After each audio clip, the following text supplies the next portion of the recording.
Assalamualaikum warahmatullahi wabarakatuh. Ketemu lagi dengan saya di channel Inside Box, channel tempat kita berbagi pengetahuan, berbagi inspirasi, berbagi insight mengenai bisnis, self-improvement, atau misalkan inovasi dan lain sebagainya yang dapat meningkatkan kualitas hidup kita sehari-hari.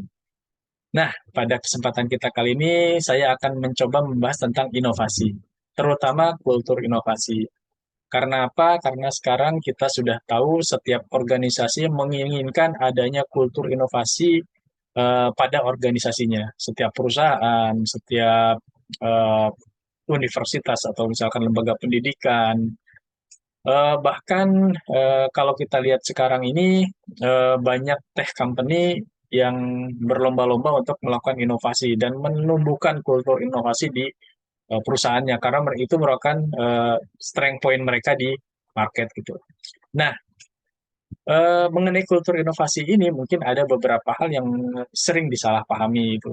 Kita kenal mungkin kultur inovasi yang salah satunya berpikiran terbuka, kemudian senang bereksperimen, toleran terhadap kesalahan dan lain sebagainya.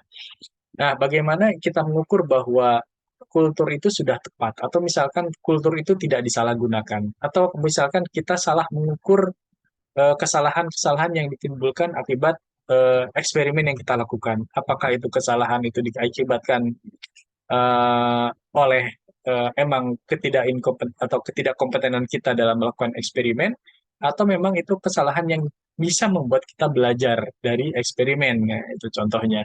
Oke, saya akan mencoba membahas eh, tentang kultur inovasi ini yang saya ambil dari artikelnya Harvard Business Review. Ini sudah lama sebenarnya, dari tahun 2019, ya, jadi awal 2019, tapi ini bagus sekali saya kira di masa-masa ketika orang itu ribut tentang kultur inovasi yang begini, begitu, dan lain-lain. Di sini dia eh, melakukan analisa.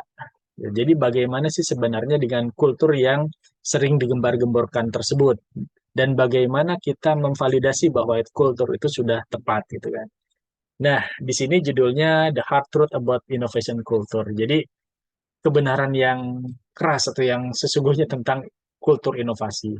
Nah, kita tahu bahwa kultur inovasi itu dimulai dari yang namanya kreativitas. Dan kita tahu kalau kita kebayangin orang kreatif, kita kebayangnya mungkin seniman atau mungkin eh, pelukis yang melakukan lukisan abstrak atau intinya kreativitas itu diidentikan dengan sesuatu yang berantakan.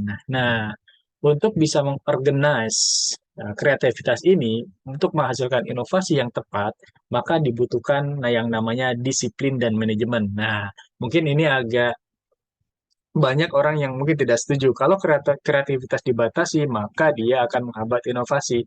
Tapi apakah benar seperti itu? Oke, kita lanjut pembahasan kita dalam eh, membahas tentang kultur inovasi tersebut.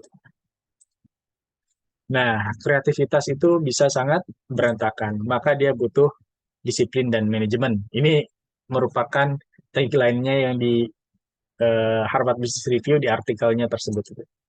Oke, jadi eh, kita mulainya dari mana? Mulainya adalah dari rasa frustasi ya. Jadi kalau kita lihat, conventional wisdom itu menyebutkan bahwa inovasi yang sukses itu tergantung dengan tersedianya sebuah lingkungan yang memiliki toleransi terhadap kegagalan.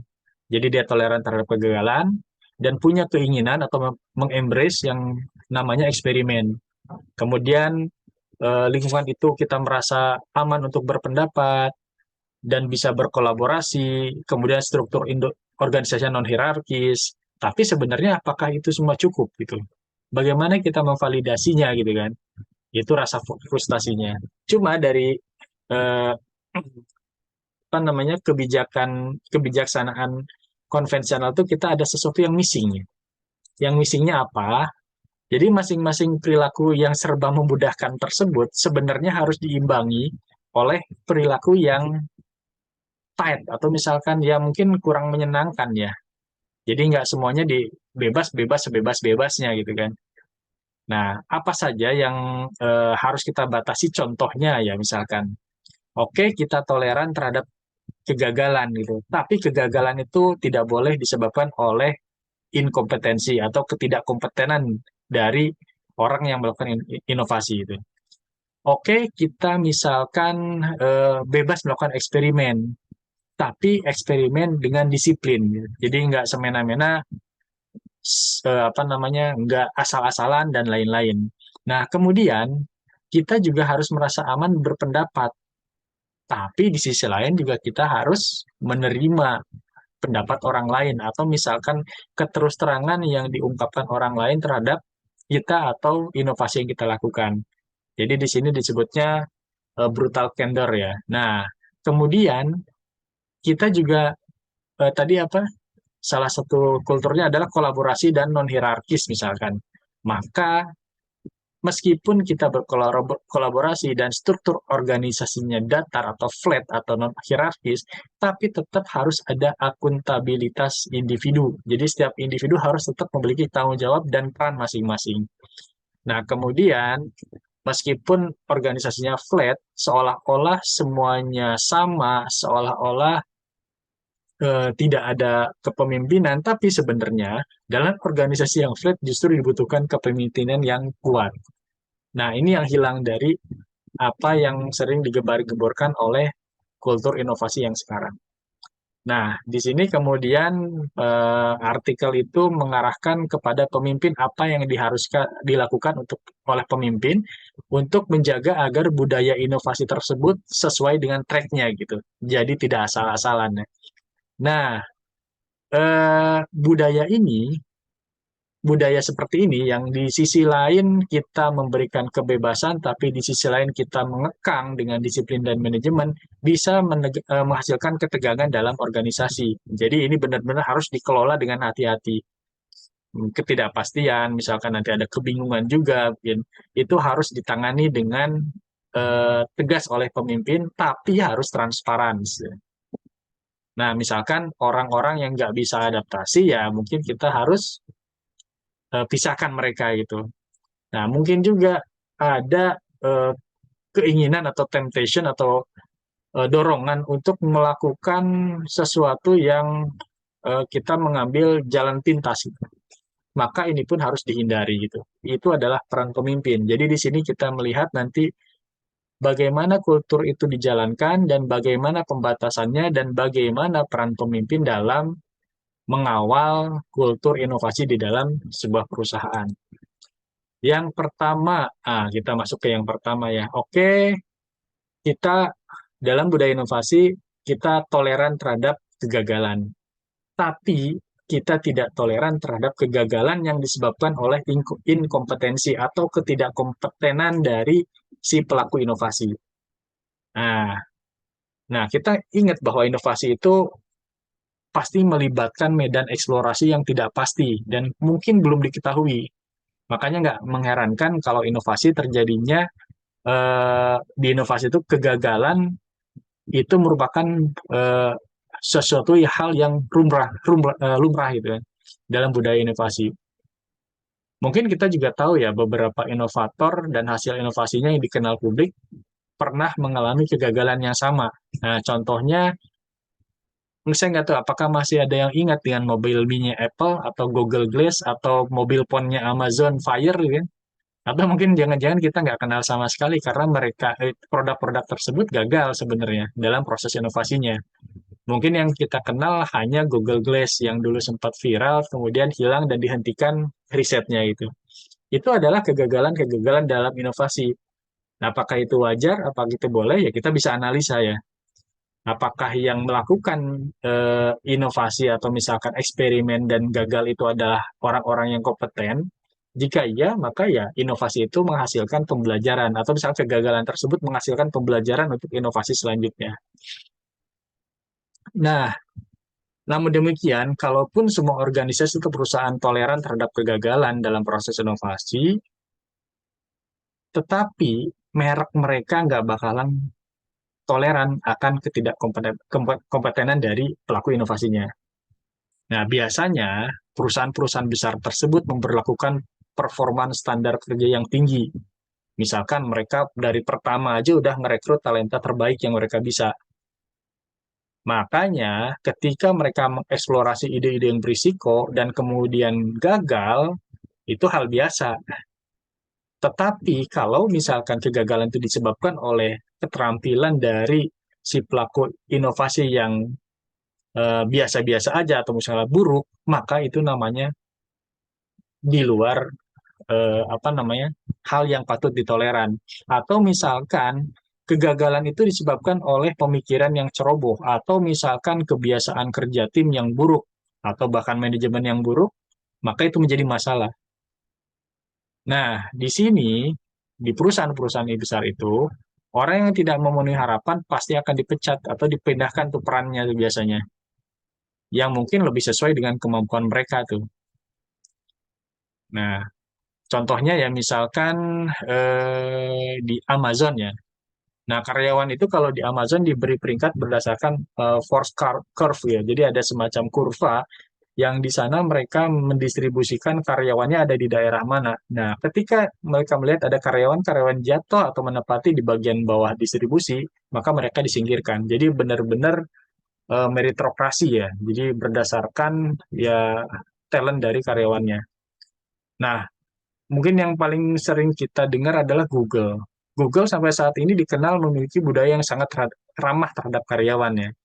Lihatlah, lihat apa namanya di video-video, gambar-gambar lingkungannya seperti apa, memanjakan karyawan, apa namanya, sangat memanjakan karyawannya gitu. Tetapi kita juga perlu tahu bahwa eh, Google merupakan salah satu perusahaan yang sulit dimasuki, saking selektifnya mereka menerima karyawan.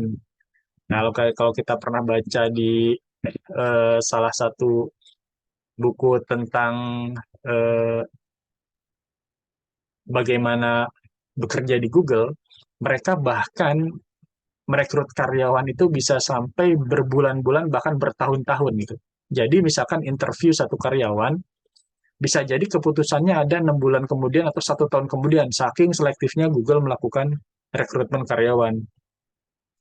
Nah, ya kita tahu sendiri lah ya, mungkin di Google itu sangat banyak sekali ya pelamar di posisi yang diinginkan dengan skill yang tinggi. Ya bayangkan saja mungkin setiap tahun itu ada 2 juta aplikasi ya tuh yang melamar untuk posisi-posisi di Google, tapi hanya 5.000 posisi yang diterima gitu.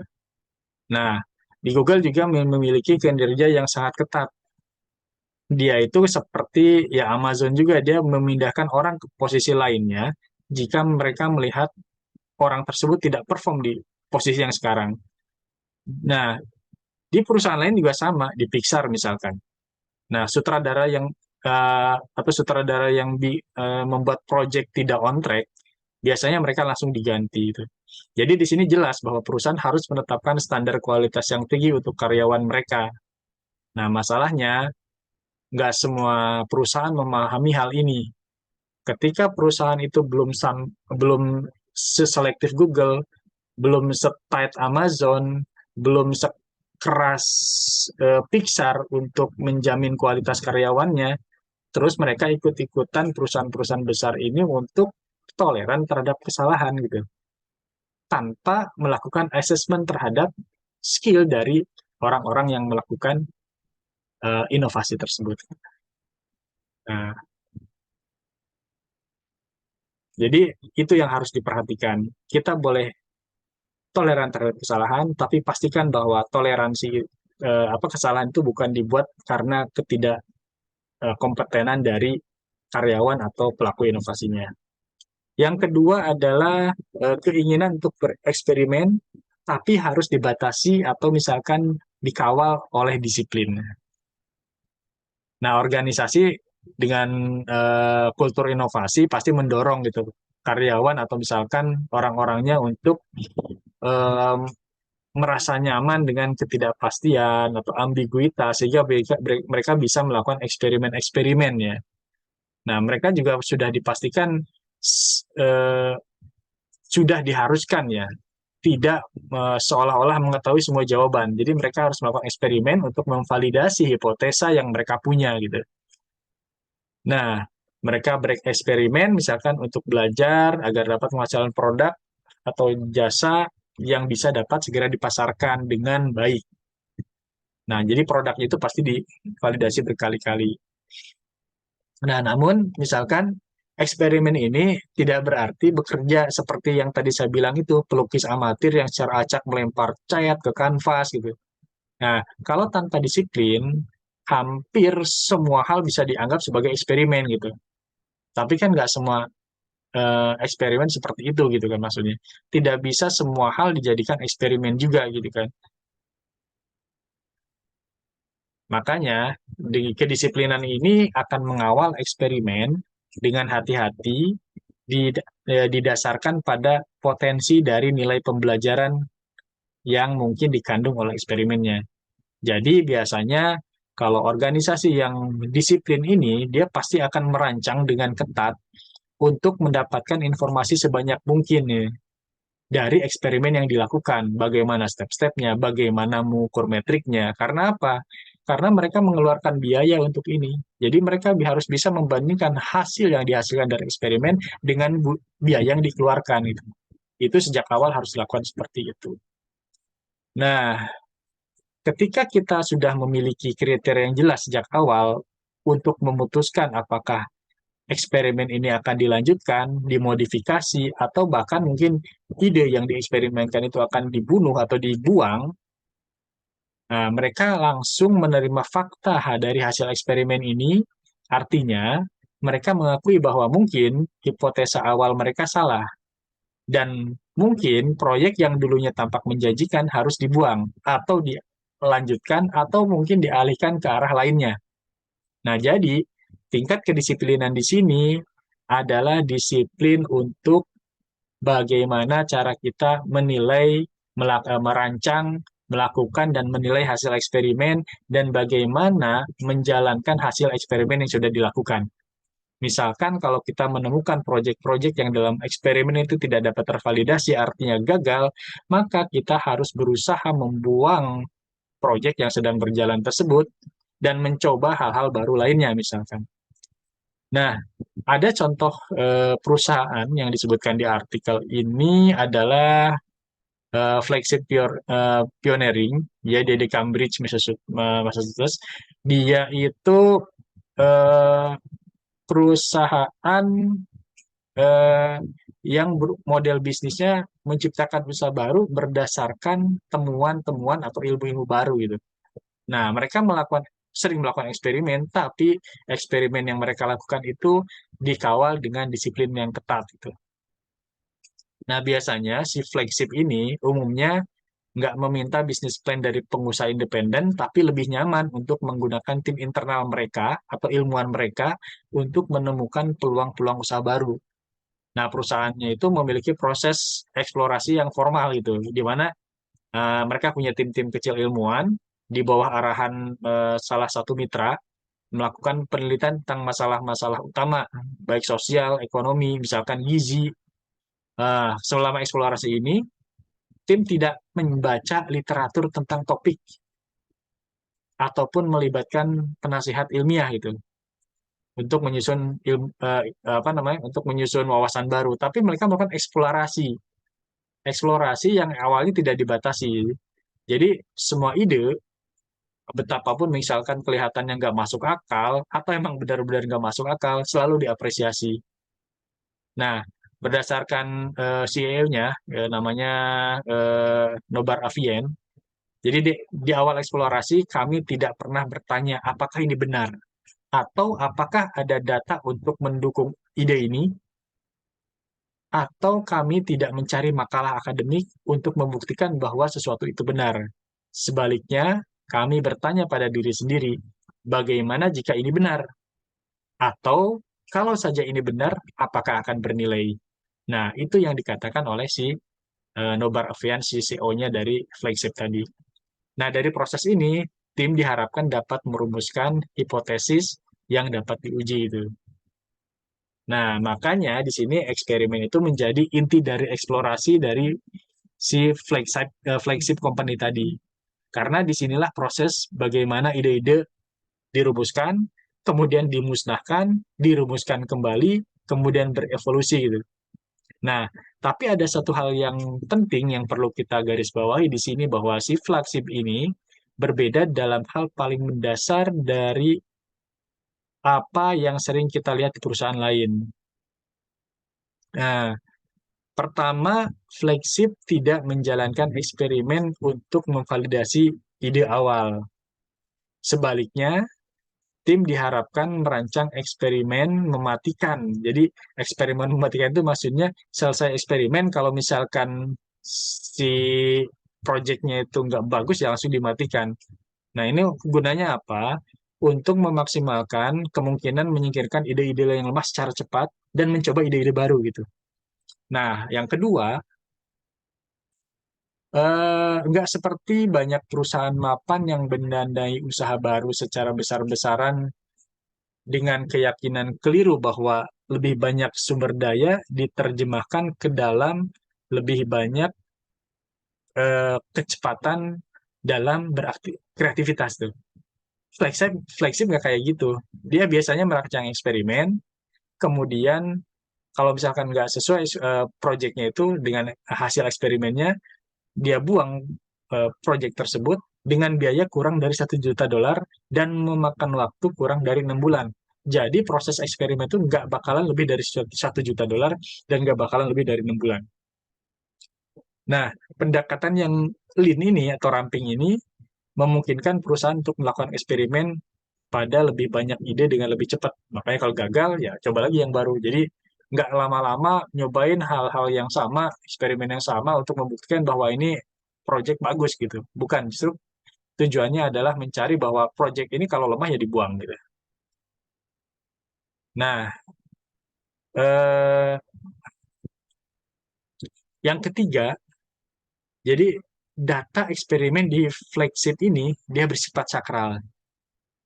Jadi misalkan hasil eksperimen itu menunjukkan bahwa proyek ini hasilnya negatif atau tidak sesuai dengan hipotesis.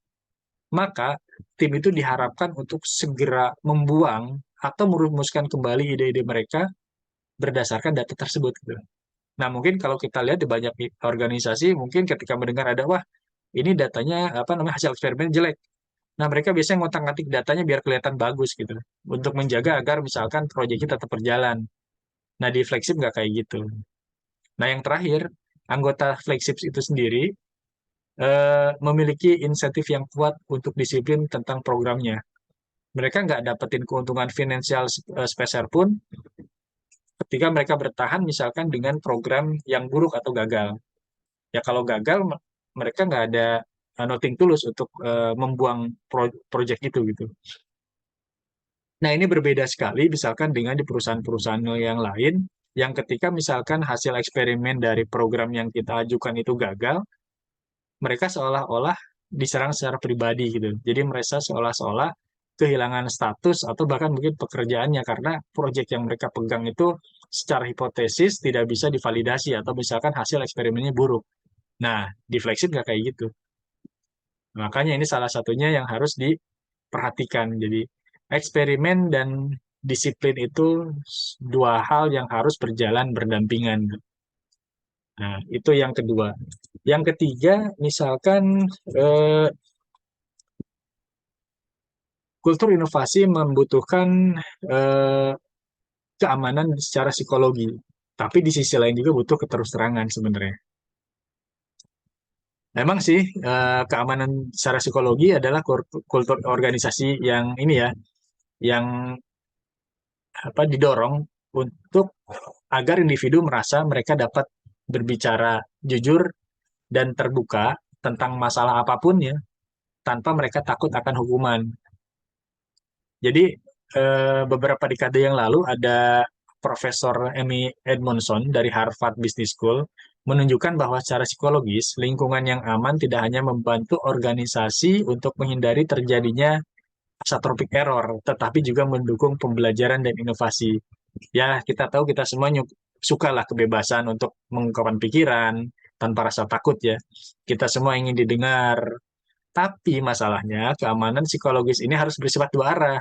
Jika aman bagi saya untuk mengkritik ide-ide Anda misalkan, itu juga harus aman bagi Anda untuk mengkritik ide-ide saya. Apakah Anda lebih tinggi ataukah Anda lebih rendah? dalam organisasi daripada saya misalnya. Nah, jadi keterus-terangan yang sebenarnya sangat penting untuk inovasi karena ini adalah cara di mana ide-ide dapat berkembang dan diimprove. Nah, mungkin di beberapa organisasi orang-orang sangat nyaman saling ini ya beradu ide gitu ya, menghadapkan ide-ide, metode dan hasil mereka antara satu dengan yang lainnya. Mungkin kritikannya bisa sangat tajam. Orang-orang dapat mungkin di budaya seperti itu diharapkan untuk bisa mempertahankan misalkan argumen atau proposal mereka dengan data dan logika. Namun di tempat lain mungkin iklimnya harus lebih sopan. Nah, misalkan kata-kata harus diurai dengan hati-hati.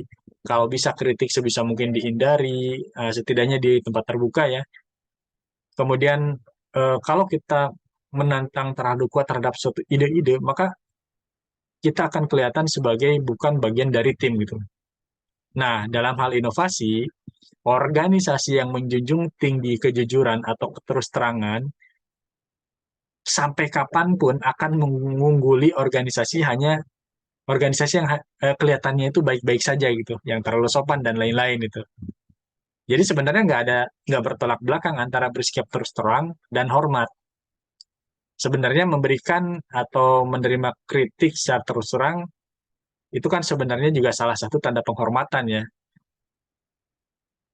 Nah, ketika Anda menerima kritik misalkan yang apa namanya menggugat ide Anda, itu hanya mungkin Anda terima jika Anda menghormati pendapat orang yang memberikan umpan balik gitu. Nah, jadi antara terus terang dan atau bersifat terbuka dengan rasa aman secara psikologi di tempat kerja itu harus dua hal yang harus dikompromikan ya.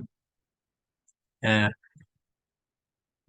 eh, nah, ini sebenarnya bisa dicontohkan juga oleh pemimpin ya, pemimpin senior ya.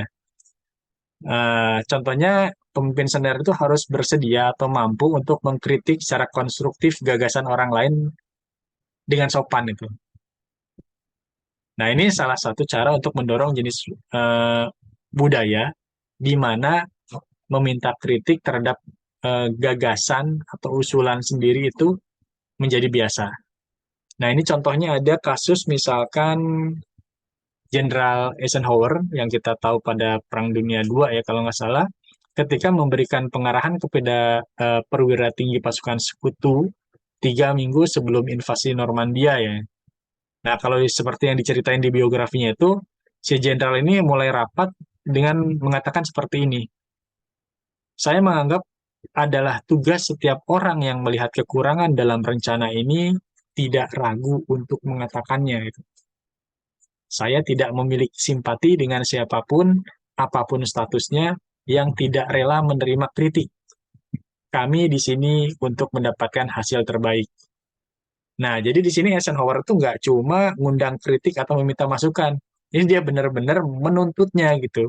Dan memohon agar orang lain dengan menyinggung apa sakralitas budaya militer yang namanya tugas untuk apa namanya memberikan kritik terhadap ide bahkan yang dikeluarkan oleh dirinya sendiri gitu.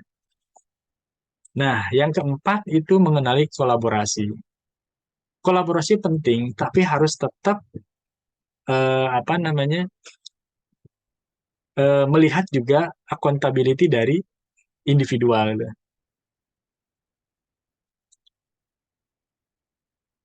Nah, misalkan orang-orang yang bekerja dalam organisasi atau eh, budaya yang kolaborasi itu, nganggap bahwa misalkan mencari bantuan dari rekan kerja sebagai hal yang wajar. Terlepas apakah itu bantuan itu formal, termaktub dalam apa namanya SOP pekerjaan mereka atau tidak. Jadi mereka harus memiliki rasa tanggung jawab yang kolektif. Nah, namun seringkali kolaborasi ini sering dibingungkan dengan yang namanya konsensus. Padahal sebaliknya, konsensus itu adalah racun untuk pengambil keputusan, terutama yang terkait dengan inovasi. Nah, pada akhirnya sebenarnya seseorang itu harus membuat keputusan dan mempertanggungjawabkannya. Jadi, budaya akuntabilitas adalah salah satu di mana individu diharapkan untuk membuat keputusan dan menanggung konsekuensinya. Sebenarnya nggak bertolak belakang dengan budaya kolaborasi yang ini ya, yang dilakukan itu. Dalam kolaborasi tetap berjalan, tapi tetap harus ada satu orang yang bertanggung jawab biasanya, atau beberapa orang yang bertanggung jawab. Karena nggak mungkin kalau kolaborasi nggak ada yang bertanggung jawab sama sekali gitu. Nah, eh, contohnya Pixar. Nah, Pixar itu menciptakan beberapa cara untuk memberikan umpan balik kepada sutradara filmnya. Tapi kalau menurut Ed Catmull, jadi salah satu pendiri dan presiden Pixarnya, yang dia jelaskan dalam bukunya Creativity Inc., sang direktur sendiri yang memilih umpan balik. Jadi memilih umpan balik mana yang akan diambil dan mana yang akan diabaikan itu. Dan sang direktur itu sendiri yang akan bertanggung jawab atas isi film yang akan dikeluarkan oleh eh, Pixar itu. Nah, jadi akuntabilitas dan kolaborasi itu harusnya saling eh, saling ini ya, saling melengkapi ya. Nah, yang terakhir adalah flat tapi dengan leadership yang strong. Jadi organisasinya boleh flat, tapi leadershipnya harus kuat. Jadi sebenarnya dalam kultur organisasi yang flat, orang diberi keleluasaan untuk mengambil tindakan, mengambil keputusan, atau misalkan menyuarakan pendapatnya. Nah, penghormatan juga diberikan atas dasar kompetensi, bukan gelar gitu. Nah, organisasi yang datar seperti ini secara budaya sih biasanya lebih dapat merespon lebih cepat terhadap perubahan keadaan dan lebih cepat dalam mengambil keputusan. Karena apa? Karena terdesentralisasi dan dia lebih dekat dengan sumber informasi yang relevan dibandingkan yang hierarkikal. Nah, mereka juga mungkin bagusnya ya, sering menghasilkan keanekaragaman gagasan. Gagasannya lebih kaya daripada misalkan organisasi yang hierarkis yang bertingkat-tingkat. Nah, karena mereka perspektifnya itu menjadi eh, kolaborasi atau kontributor dalam kolaborasi gitu. Nah, nah, tapi ironisnya berkurangnya hierarki nggak menyebabkan berkurangnya peran penting dari kepemimpinan gitu. Justru sebaliknya, kalau misalnya organisasinya flat, dia membutuhkan karakter pemimpin yang lebih kuat daripada yang hierarkis. Nah, kenapa? Karena organisasi yang flat seringkali berubah menjadi chaos ketika proses kepemimpinan yang dilakukan gagal menetapkan strateginya. Bahkan mungkin salah menetapkan arahnya. Sebenarnya kalau kita lihat Amazon dan Google itu sangat datar atau misalkan organisasi itu flat gitu. Di mana itu pengambilan keputusan dan akuntabilitas itu didorong biar dari bawah gitu. Nah, ini yang menyebabkan semua karyawan di tingkat tannya itu menikmati tingkat otonomi yang tinggi untuk mengejar ide-ide inovatif. Tapi ini ya, kedua perusahaan itu juga memiliki pemimpin yang sangat kuat dan visioner yang mampu mengkomunikasikan tujuan atau mengartikulasikan prinsip-prinsip kunci tentang bagaimana organisasi masing-masing harus beroperasi gitu. Nah, contohnya mungkin yang paling terkenal Steve Jobs ya. Dia menciptakan visi yang kuat untuk Apple sambil fokus secara gila-gilaan pada masalah teknis dan desain. Jadi untuk karyawan, kesetaraan mengharuskan mereka untuk mengembangkan kapasitas kepemimpinan yang kuat bagi mereka sendiri itu dan merasa nyaman dengan mengambil tindakan dan bertanggung jawab atas keputusan mereka. Jadi di organisasi yang flat justru kepemimpinan itu diperlukan lebih kuat karena organisasi yang flat biasanya akan mudah berubah menjadi chaos jika tidak dikendalikan dengan baik. Oke, mungkin itu ada 5 eh, kultur inovasi yang mungkin sering kita salah pahami dan itu dibahas oleh Harvard Business Review dalam salah satu edisinya bagaimana cara eh, eh, mencegah atau memberikan solusi terhadap kultur inovasi yang seperti itu. Oke, untuk hari ini kita cukupkan sampai di sini. Kita ketemu lagi di lain kesempatan dengan topik dan bahasan lainnya. Wassalamualaikum warahmatullahi wabarakatuh.